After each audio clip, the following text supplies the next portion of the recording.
রমজানের ওই রোজার শেষে এলো খুশির ঈদ।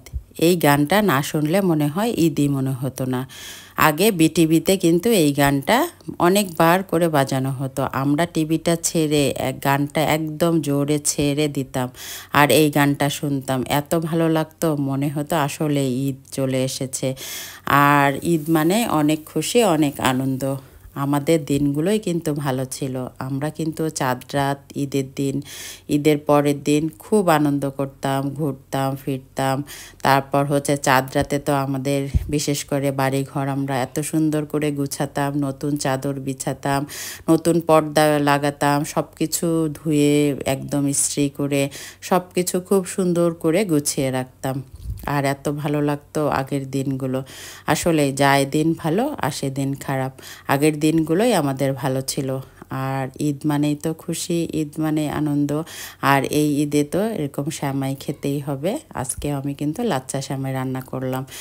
আর আমি আগে দুধটাকে ঘন করে নিয়েছি, এখানে তেজপাতা, এলাচি, দারচিনি দিয়ে তারপর চিনি দিয়ে দিয়েছি।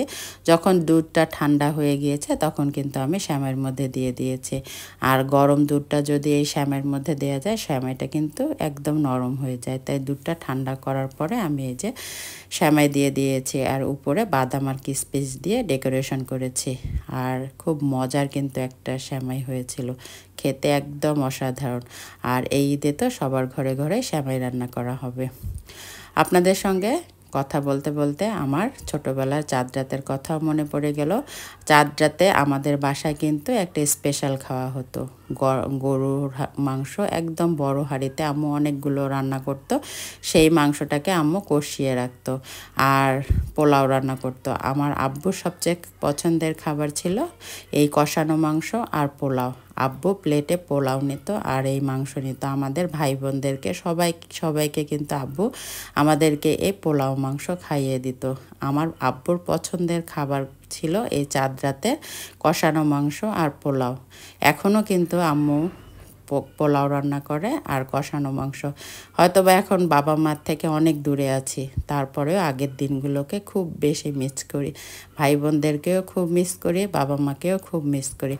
আল্লাহর কাছে সবসময় দোয়া করি আল্লাহ যেন পৃথিবীর সব বাবা মাকে সুস্থ এবং ভালো রাখেন।